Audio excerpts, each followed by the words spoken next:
mais um programa especial da LGPD, Lei Geral de Proteção de Dados Pessoais. Hoje nós vamos tratar de um tema um pouco mais prático, né? Nós vamos falar um pouco do processo de adequação, né? Para que as empresas consigam integrar a LGPD nos seus negócios.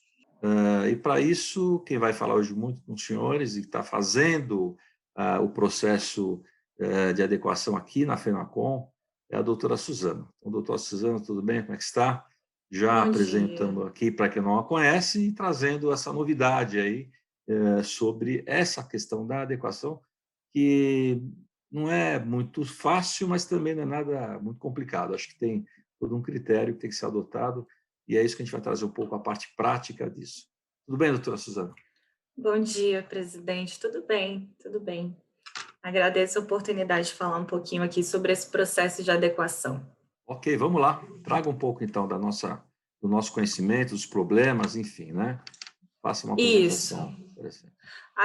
A gente percebe aqui na FENACOM que a empresa, o empresário, ele já entendeu como que funciona a legislação, já entendeu as implicações, as necessidades que ele precisa seguir para se adequar, mas ele não sabe ainda, tem muito questionamento a respeito de como fazer, né? Qual o passo a passo que ele pode seguir para continuar ou começar um processo de adequação ali dentro da sua empresa.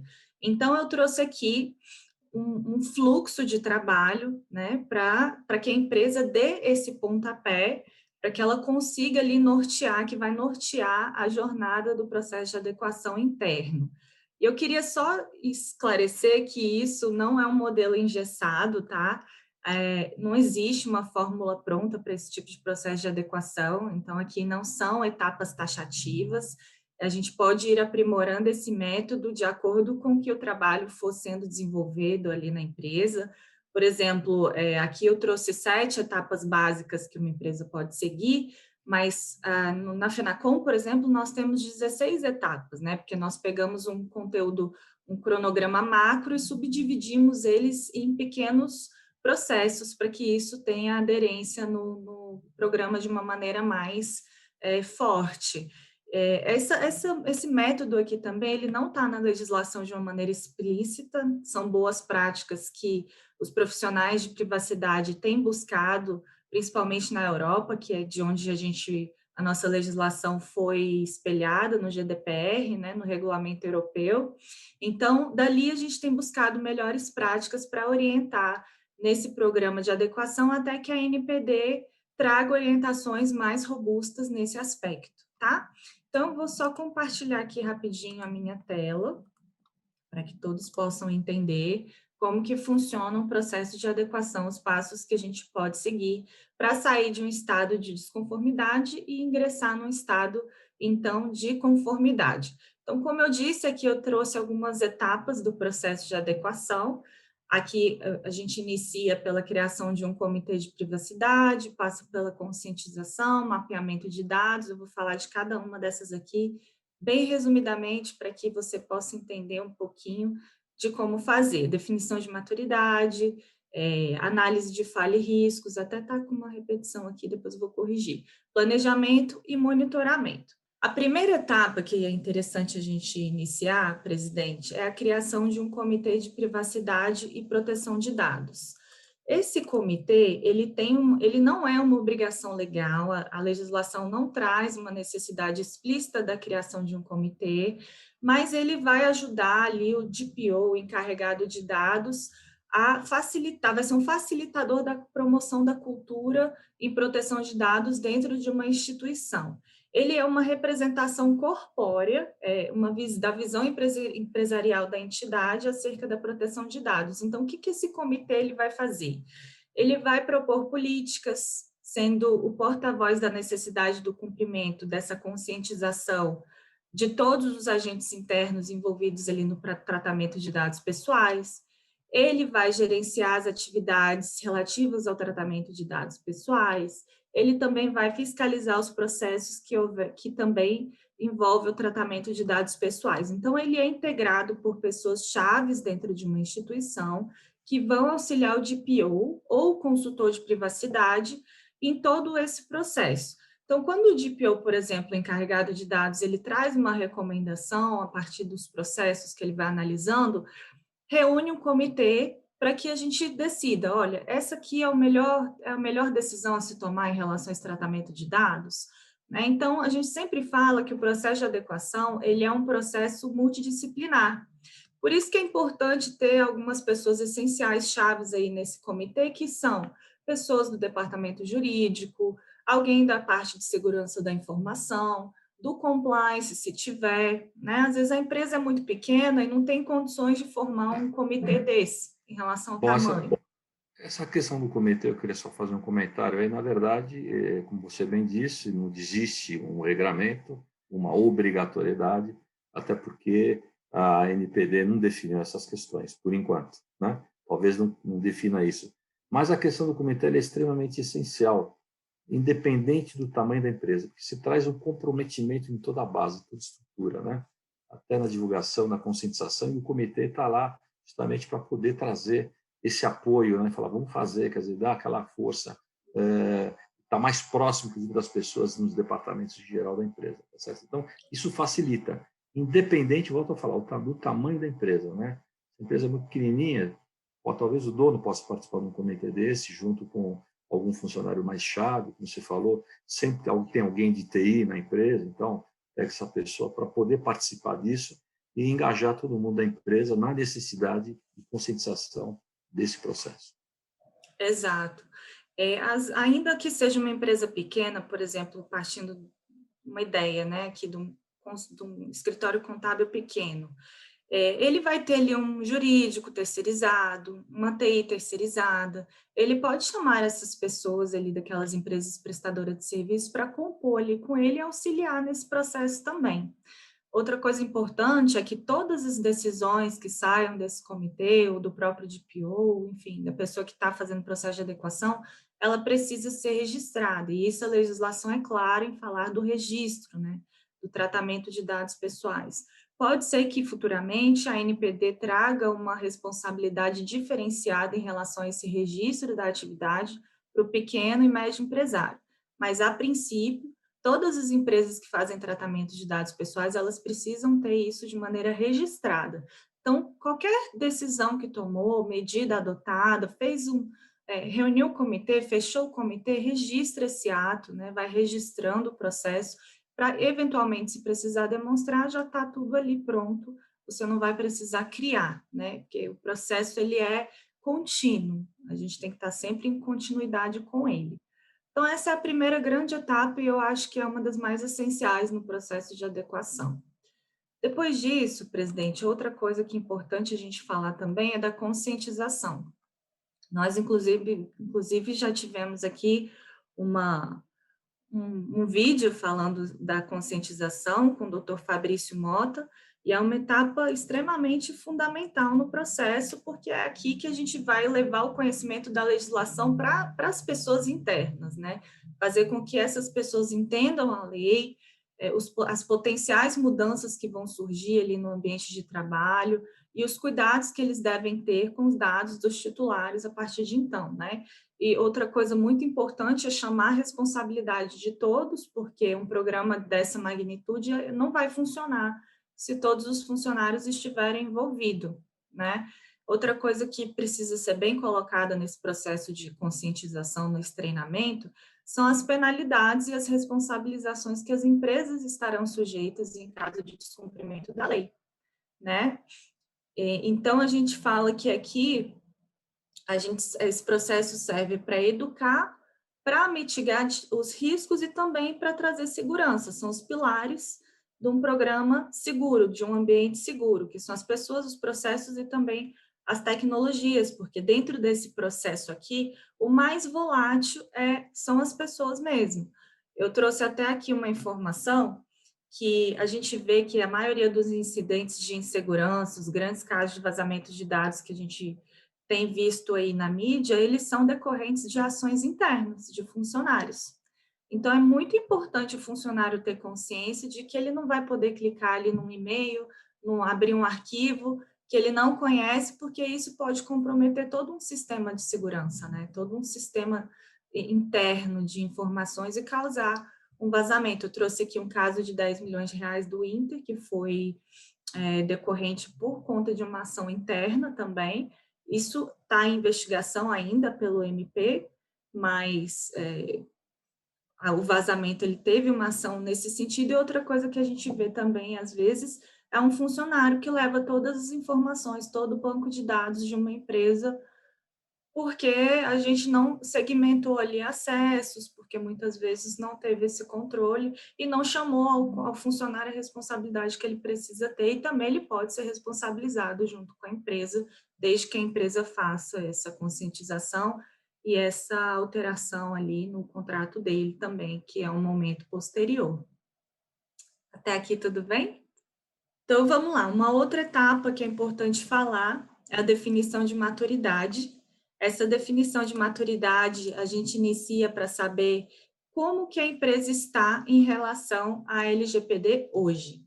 Depois que a gente passa por esse processo de conscientização, a gente tem que conseguir entender a empresa para criar um roteiro de trabalho, né? Quais os requisitos que ela precisa seguir para estar ali numa posição de conformidade. Então, a gente tem que perguntar, por exemplo, se a empresa possui alguma espécie de mapeamento de dados pessoais, se a empresa coleta um consentimento do titular de alguma maneira, se existe procedimentos de segurança de dados pessoais, isso a gente faz com o pessoal da TI, né? Segurança da informação, se tem algum canal facilitado para o exercício dos dados, dos direitos dos titulares, se também foi indicado um DPO, um encarregado de dados.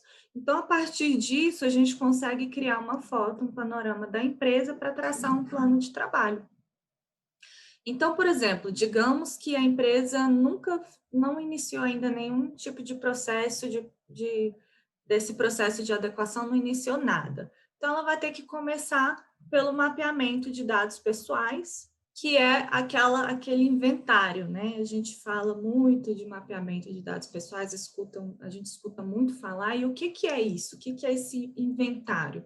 É a gente entender o ciclo de vida dos dados pessoais. Como que isso funciona? A gente vai entender como a empresa coleta os dados, onde que ela armazena, para que ela utiliza, se ela faz o compartilhamento com outra empresa, se ela reutiliza internamente aqueles dados, se ela tem alguma política de descarte, né, dos dados pessoais. A gente sabe que a legislação agora a gente não pode guardar os dados indiscriminadamente, tem que ter uma política de descarte. Se você não reutiliza, não utiliza ele para mais nada, né? Então, esse processo de mapeamento de dados, ele vai nos ajudar a entender 100% o fluxo do dado. E esse fluxo do dado nada mais é o caminho que ele percorre dentro da empresa mesmo. Existem métodos para que a gente chegue a essa informação. Tem empresas que utilizam processos automatizados para isso, tem empresas que fornecem software para fazer isso, mas ele também pode ser feito através de questionários. Então, nesse questionário, a gente tem que saber, por exemplo, se esse questionário ele é enviado individualmente para cada funcionário ou para pessoas macro, gerentes de áreas, né? Então, ali a gente pergunta se a pessoa trata dado pessoal, qual o tipo de informação de dado que ela coleta, é nome, é CPF, é endereço, para que esse dado é utilizado, qual que é a finalidade dele, né? Você compartilha com outra empresa? Se sim, com quem e de que forma que você envia? Por e-mail, por via sistema? Qual a vida útil dele, né? A partir do momento que esse dado entra na sua empresa, ele fica armazenado ali por quanto tempo? Então, todas essas perguntas, elas nos ajudam a fazer esse levantamento e, a partir dali, a gente traçar processos de adequação, né? E isso tem que ser feito para cada finalidade. Então, vamos dizer, a área de RH, ela vai utilizar o nome completo da pessoa, por exemplo, para um processo de recrutação, para admissão, para a própria demissão, para gerir benefícios. Às vezes, ela compartilha a informação do funcionário com uma empresa prestadora de serviços de saúde, por exemplo, né? Para fazer uma avaliação de desempenho. Então, para cada atividade dessa, a gente faz ali um fluxozinho de dados para poder analisar exatamente, entender, ter esse retrato de qual é o caminho que ele percorre na empresa. Isso aqui é um programa, um momento essencial e fundamental para que a gente consiga seguir os próximos passos que eu vou trazer aqui, que é da implementação em si. O mapeamento de dados também não está explicitamente descrito na legislação, mas ele é uma boa prática que a gente extrai aí das autoridades europeias, que nos auxilia, sem dúvida nenhuma, nesse processo, tá? Muito bom, vamos lá na sequência, então. Veja só quantas informações importantes que os senhores estão vendo aqui, trazida pela doutora Suzana, né? A gente pode esquecer que a questão desse mapeamento, desse levantamento de informações, de dados, não é só dados tecnológicos, ou seja, dados digitalizados. Isso é importante a gente ressaltar, né? E tem muito documento, às vezes, que entra na empresa, documento em papel, documento não só digital. Isso vale para todo esse ciclo, né? De toda a movimentação de documentos, não só o movimento digital, ok? É bom depois a gente falar um pouquinho sobre isso, porque para a área digital existem algumas alternativas até de ferramentas que já estão saindo no mercado, de anonimização, por exemplo, de dados, que faz uma criptografia dos dados, embaralha, e isso já facilita muito a segurança da informação que está tramitando nos seus negócios, né? Então, é importante trazer também essa questão, porque a gente não pode esquecer que muitas empresas, a maioria dos dados são dados em papel ainda, né? Não são dados, vamos dizer assim, digitalizados. Então, por favor, Suzana, pode seguir, então, na sua apresentação.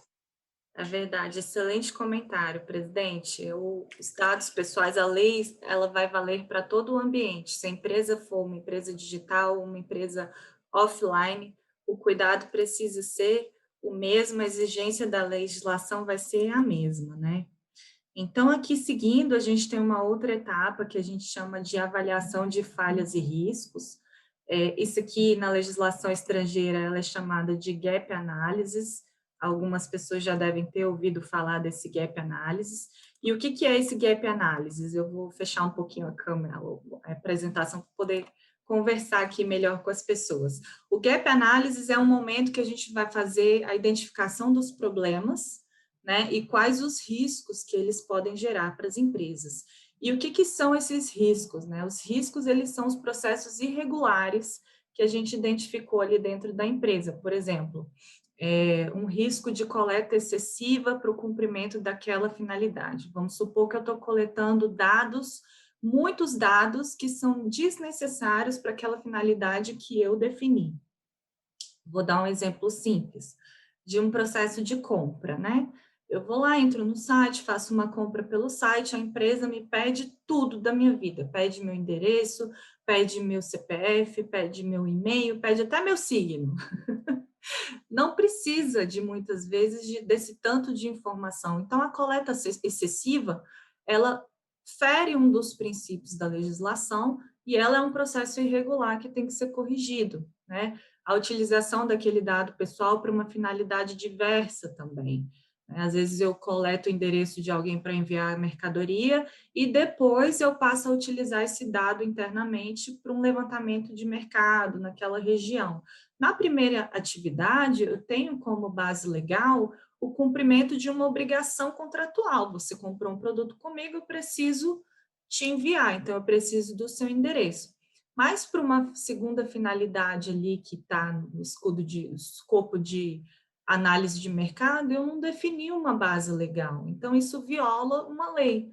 Então o processo de adequação, ele vai se preocupar muito com isso, se a minha finalidade, se aquela finalidade para a qual eu faço a utilização do dado pessoal está baseado em uma das bases legais ali definidas na legislação, né? Outro exemplo também, ausência de consentimento para determinadas situações, né? Se eu não coletei o consentimento previamente, eu vou precisar regularizar esse processo. Então, tudo isso é uma análise que a gente faz das falhas que a gente identificou. Então, a gente faz uma análise das falhas e discrimina um risco para aquilo ali, né?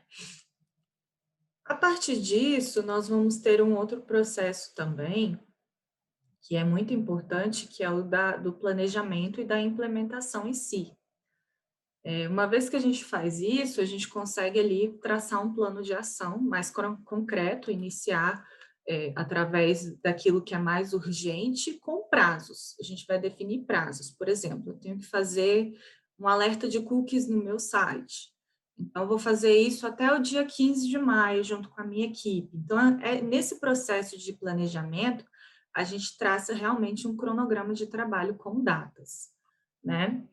E não menos importante, vem a fase de implementação em si. O que é essa fase de implementação em si? Né? Que a gente vê que o processo de implementação ele é muito grande. A depender do porte da empresa, isso leva mais meses. Uma empresa menor, a gente consegue realizar tudo isso num prazo menor. Mas a implementação em si é a mão na massa, é o momento que a gente vai realmente ver mudanças na empresa. É aquele momento que a gente faz um termo aditivo com o funcionário.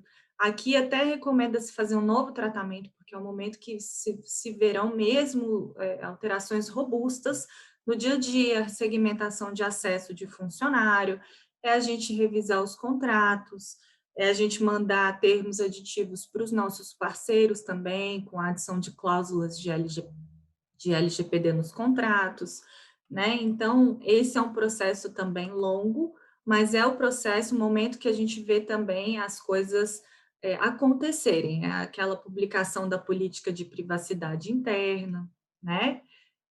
Política de privacidade de como os dados dos titulares são coletados, a gente coloca ali no site, para quem utiliza um site.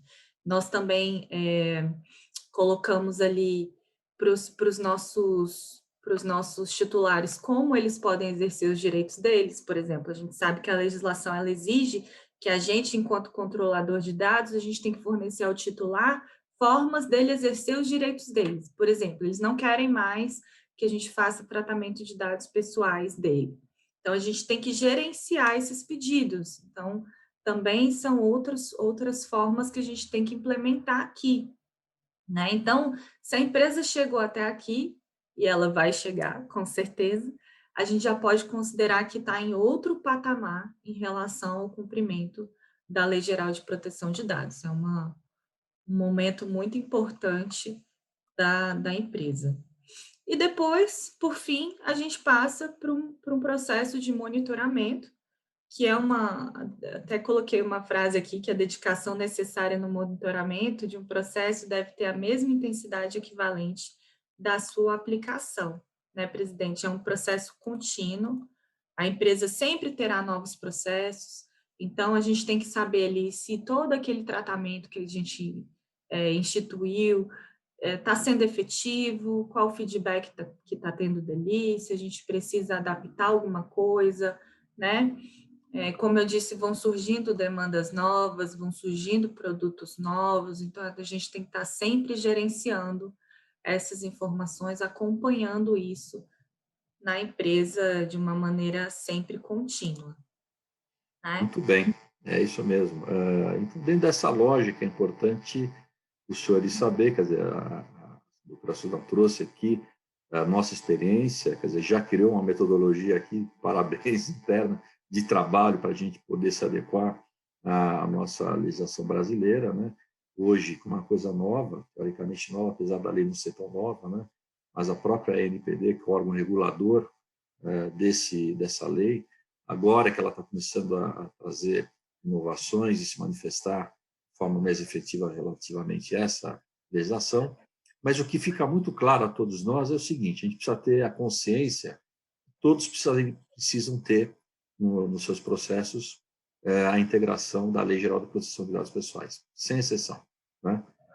Outra coisa que está sendo uma tendência, pelo menos no Brasil, não sei como é que lá fora, a maioria dos processos são através de denúncia. Então, pessoas que denunciam o Ministério Público e ele investiga essas questões. Então, independe do tamanho da empresa.